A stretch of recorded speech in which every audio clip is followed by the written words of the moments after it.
Listening test. You will hear a number of different recordings and you will have to answer questions on what you hear. You will have time to read the instructions and questions and you will be given time to check your work. All the recordings will be played once only. The test is in 4 parts.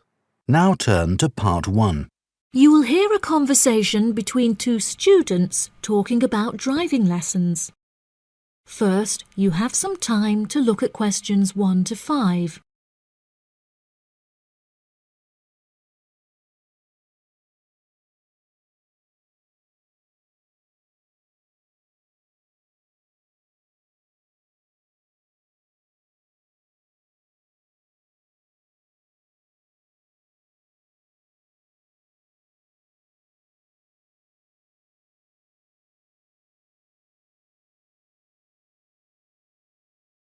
Now we shall begin. You should answer the questions as you listen, because you will not hear the recording a second time. Listen carefully and answer questions 1 to 5. Hi, Zach. I heard you passed your driving test. Congratulations. Thanks, Olivia. I passed just last week. It feels great to be independent and driving on my own. I really want to take driving lessons, but I haven't been able to find a driving school that will give lessons during the weekends, so that I don't have to miss any classes at college.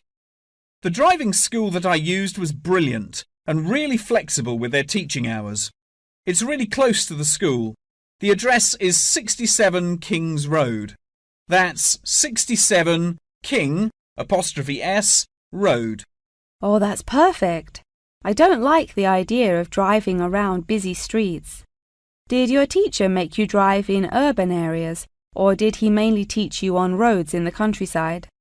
My teacher said that I had to learn on both in order to become a good and experienced driver. We would start in the city centre and then drive north above the city. He sounds like a good teacher. Would you mind giving me his contact details so I can ask him for lessons? Of course. My mother's friend Daniel Smith referred me to him. His name is Alan Sutcliffe. Could you spell the surname, please? Sutcliffe.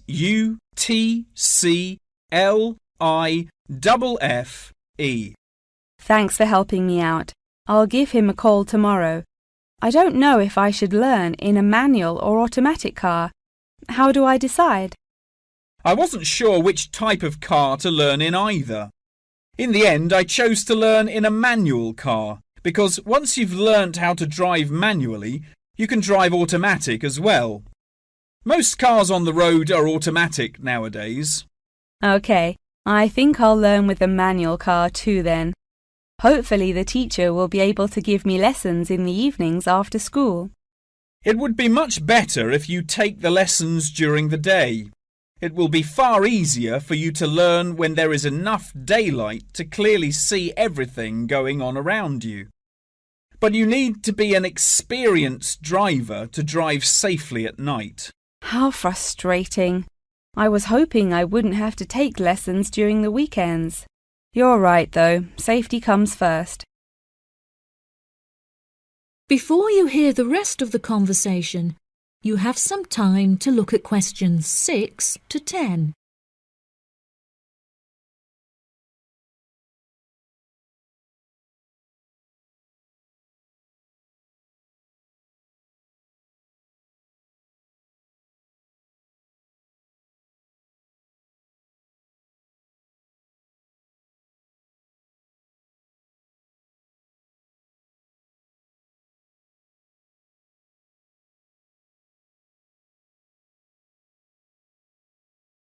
Now listen and answer questions 6 to 10. Speaking of safety, you should wait until summer to start learning. It's really difficult and dangerous to drive in the wind and rain as a learner, so you should definitely wait until the weather is sunny and dry. OK, that's perfect actually. It will give me some time to save up some money to pay for the lessons. Tell me about it. I had to work for months before I had enough money saved up. It was worth all the work when I finally got my driving licence, though. The whole process is so expensive. How much did it cost you in the end? Well, each half-hour lesson cost $30, and then the final test cost $50. In total, it cost me about $300. Gosh, it's pretty expensive. How did you find the test? Was it really difficult? No, it wasn't too bad, and the man was really calm and friendly. I knew that I would have to perform 2 parking manoeuvres during the test, so I practiced them a lot beforehand, and that really helped. The test used to last 40 minutes, but it changed a bit. For the first 20 minutes of the test, he gave me directions, and I had to just drive around, and then the last 10 minutes was for demonstrating the manoeuvres. So the test is 30 minutes in total. Okay, great. I'll remember that. Do you have any more advice? It's really good to practice driving a lot outside of driving lessons as well. Whenever my parents were running errands on the weekends, I would offer to drive them. My driving teacher also told me to buy a notebook to write down everything that I've learnt in it, like a diary. Haha, that sounds boring, but I'll do it if it helps. I found it really useful. Before my test, I read through everything I had written down, and it reminded me of a lot of things that I had forgotten about. It's really helpful for the theory test as well, because there's so much information to remember for it. That's great, Zach. Thanks for your help. No problem. See you at school. Bye. That is the end of section 1. You now have half a minute to check your answers.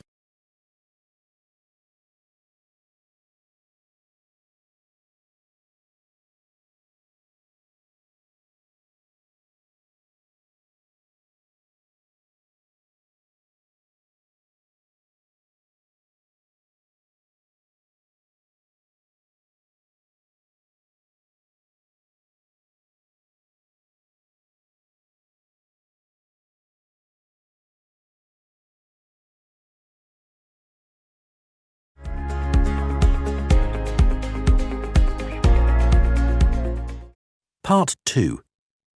You will hear part of a talk about Mount Rushmore given by a tour guide.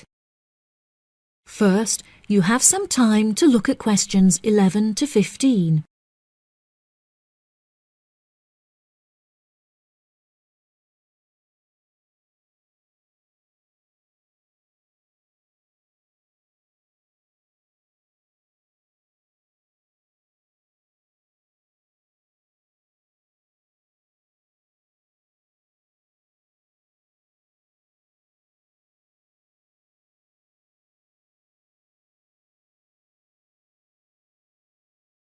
Now listen carefully and answer questions 11 to 15.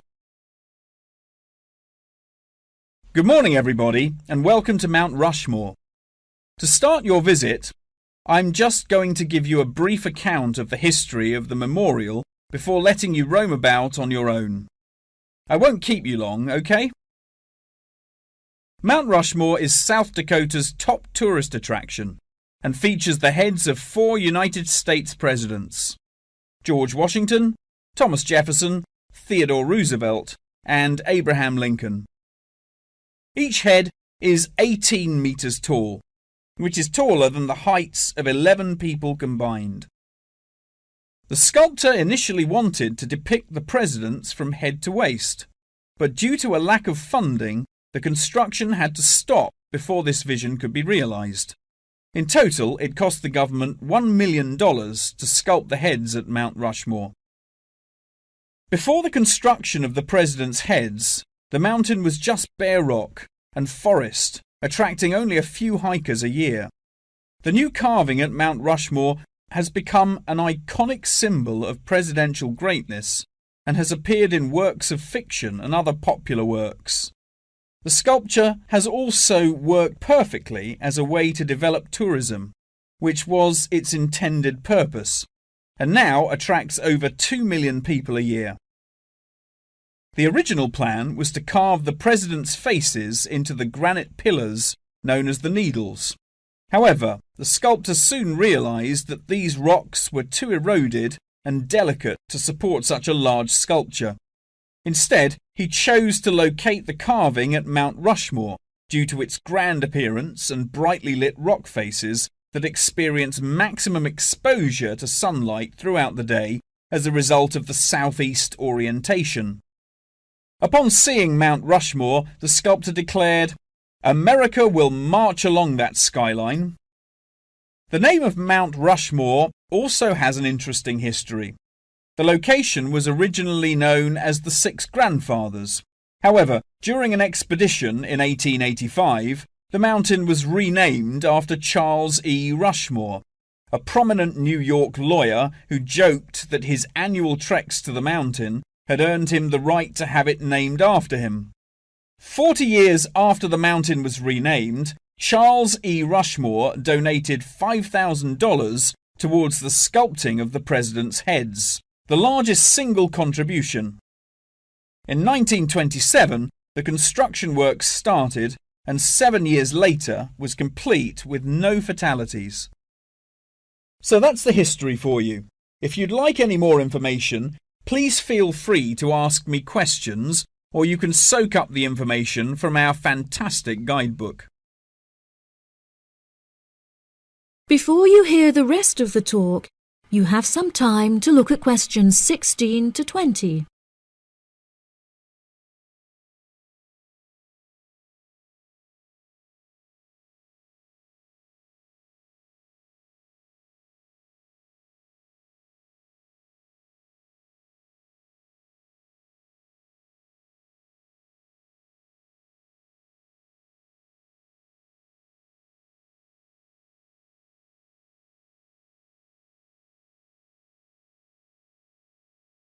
Now listen and answer questions 16 to 20. Now I'm going to give you a plan of the site, and I'd just like to point out where everything is so that you can explore everything for yourself. We're currently standing at the entrance, which is marked with the arrow on the map. If you follow the trail up to our left, you will find the information centre. There's a great photo booth there where you can have your photograph taken with Mount Rushmore in the background for a fee of only $10. What a great souvenir! In front of us is the refreshment centre, where you can help yourselves to coffee, locally grown tea, and a delicious selection of cold drinks and biscuits. Be sure to stay hydrated as it can get really hot up here. To our right, not far up the trail, is the gift shop. Here we sell copies of the guidebook, and it's also the perfect place to pick up some small souvenirs for yourself, your family and friends. Now, further up the trail, behind the gift shop, is a big stone building with a workshop. This is where all of our souvenirs are made by hand, which you can purchase in the gift shop, like I said before. Some are even carved from pieces of rock taken from Mount Rushmore itself.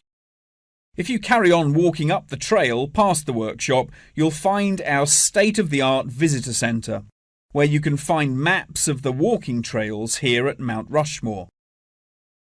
Now for the real treat.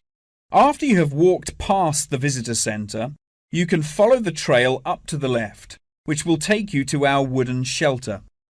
From here you will have the best view of Mount Rushmore that there is, an experience not be forgotten. Right, if anyone wants a guided tour, then I'm starting at the information centre. If you'd like to follow me, this way please. That is the end of section 2. You now have half a minute to check your answers.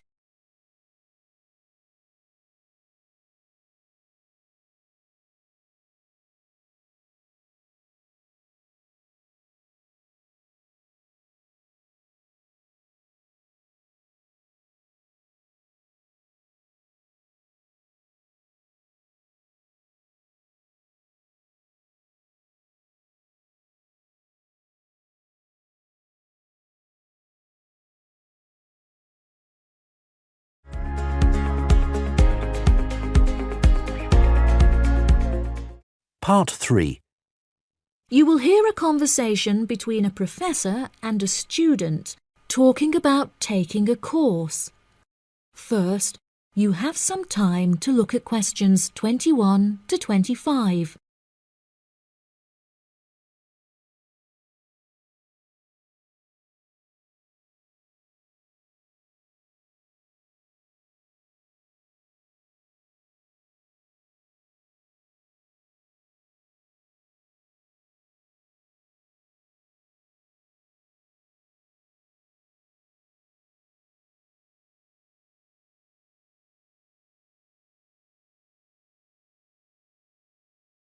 Now listen carefully and answer questions 21 to 25. Excuse me, Dr. Twain. May I speak with you for a minute? Of course, please come in. I'm Charlotte York. I'm considering taking your course in tourism. Right. Well, Charlotte, how can I help you? I have been considering studying tourism. However, it is such an important decision that I would like to seek some advice about it first. Would you mind answering some of my questions? Absolutely. Fire away. Well, I have been discussing courses with my parents, and they are concerned that I will not be able to get a well-paid job with a degree in tourism. The reason that I want to study the course is that I have a great interest in the subject, and I think I would really enjoy it. I believe the only way that I will enjoy my life is if I enjoy my career. Happiness is far more important than money, don't you think? Absolutely. I would much rather be happy and poor rather than rich and miserable. Money cannot buy you happiness. I'm glad you agree. You needn't worry about money, Charlotte. A large part of the tourism course is dedicated to teaching students how to manage finances, a skill that you can apply to your everyday life as well. I would also recommend that you take a sideline course in time management, as this can be incredibly useful in efficiently planning your workload. Efficiency is the key to success. I'll remember that. Now, I have found that some students have natural talents that really help them to succeed in the course. Communication skills, for example, can be very beneficial. Do you have any strengths? Maths was always my favourite subject at school, so I really enjoy solving mathematical problems. However, I find statistics quite difficult. I have always been very capable and self-sufficient. I have a lot of confidence in my abilities and will take the initiative in situations without needing to depend on anyone else for their help. That's a really great quality to have and will be particularly useful if you choose to study tourism. That's great. I would recommend that you spend some of your time researching the course. A lot of people who are uneducated on the subject claim that tourism is a shrinking industry and that it will become irrelevant in the future. If you study the published research, however, you will see that the truth is quite the opposite. The industry has, in fact, grown significantly as people have developed an ever-increasing interest in culture and travel. Have you compared the university course with a polytechnic? Yes, I have. I was interested in studying the course in modules. However, the university doesn't offer that option. I don't have enough funds to be able to attend an expensive university, so I was relieved to see that the course is quite affordable. I also considered attending a summer school instead of university to save money, and so that I could work during the rest of the year. But I really wanted the university experience. I think that university would suit you well. Before you hear the rest of the conversation, you have some time to look at questions 26 to 30.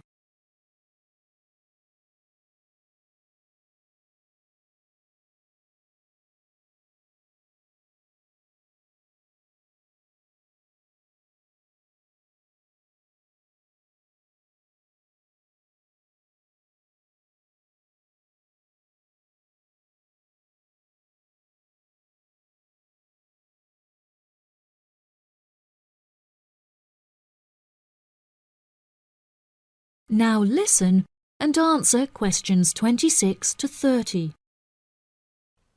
Now, what about the courses? Are you interested in any of the other subjects on offer? I have looked at a few. I was interested in travel and business as it sounds similar to tourism. That is really worth learning. However, be aware that it is difficult and will demand a lot of your time. Okay, that's good to know. You might find that Japanese is an interesting course and it will teach you valuable skills in speaking the language. Personally, it's not bad and could be of some help, but not that much. Okay, Japanese. Got that. What about medical care?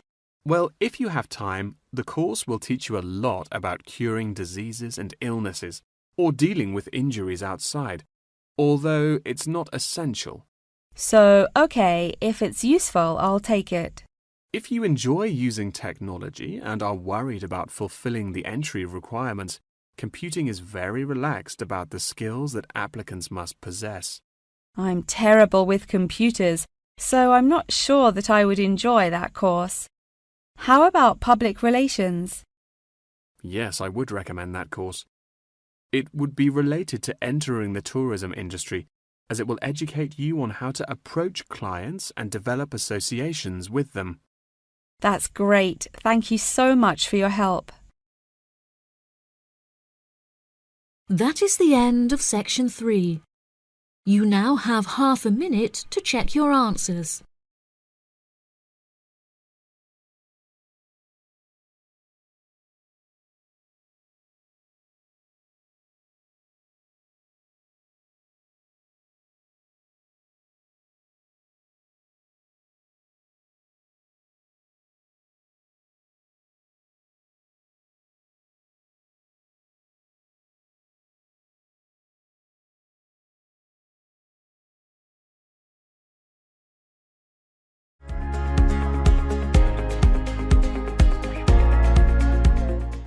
Part 4.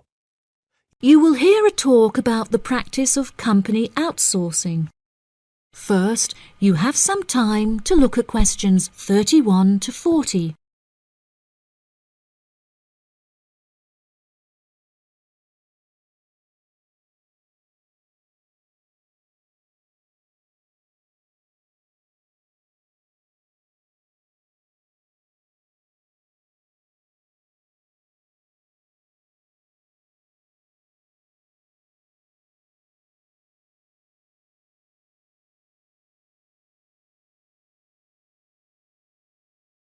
Now listen carefully and answer questions 31 to 40.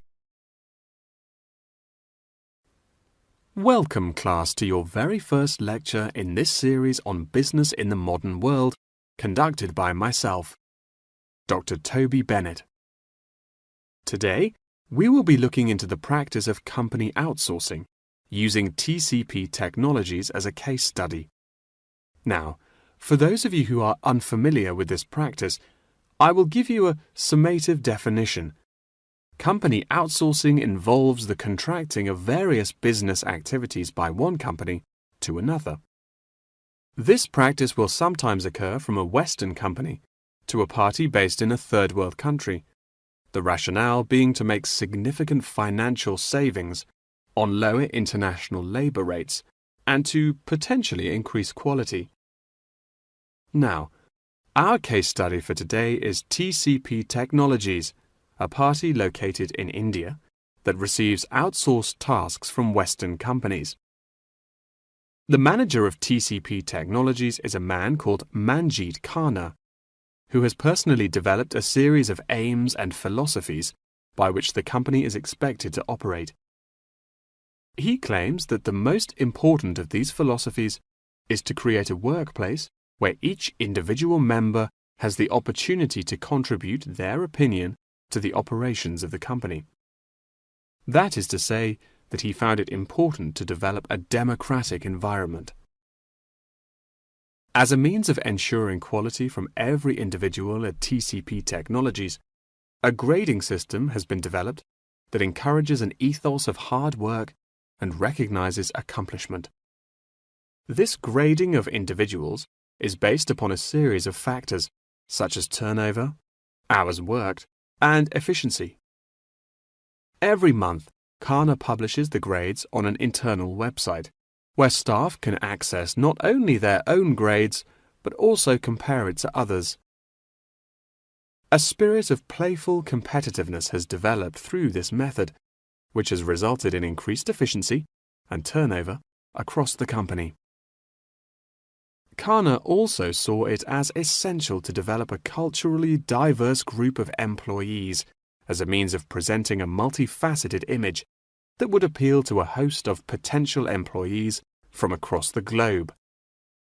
This cultural openness has not only increased the quantity of incoming contracted opportunities by 7%, but has also benefited the company itself significantly. A level of transparency now exists that had not before been apparent. According to questionnaires carried out recently, these newly introduced measures have significantly increased the rate of staff satisfaction, which has subsequently led to an increase of 32% in the company's income. These figures are truly admirable and serve as a testament to the measures that Kana has introduced to the workplace at TCP Technologies. In a recent interview published by The Economist, he declared, "The figures speak for themselves. My system works." When asked if he had any advice for companies on methods they could employ to streamline workflow and increase turnover, he replied, "It's simple, really.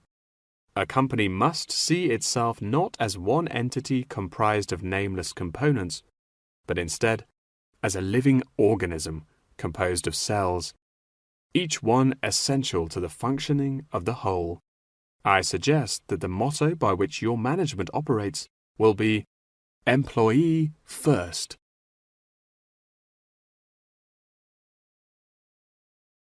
Many benefits have been reaped from the aforementioned changes in management style, such as a significant decrease in staff turnover. This improvement alone has solved many problems that had before stunted the growth of the company. A lot of these improvements came from the realization that the solution does not have to be produced internally, but can come from any other company. The grading system also immeasurably enhanced the dynamics of the company. The fact that this measuring system is solely produced for staff members and inaccessible by management means that it cannot be used as a judging criterion for promotion. It has proven itself a relaxed and informal means of stimulating workflow. When asked about specific features of his managing style, Kana mentioned that it is important for him to respond personally to any complaints filed by staff members.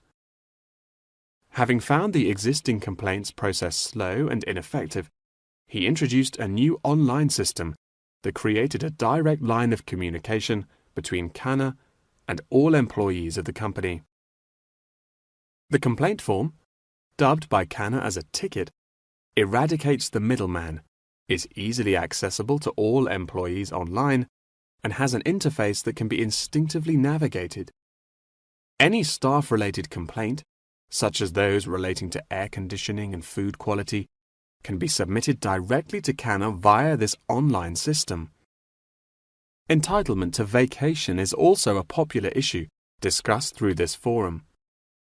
The main benefit of using this system is that staff must include their personal details on the ticket before they are able to submit it. In the past, anonymous complaints had been the root of much confusion and caused many wasted work hours, so the new system has put a ban on this form of complaint. That wraps up the lecture for today. Please remember that attendance is mandatory. That is the end of section 4. You now have half a minute to check your answers.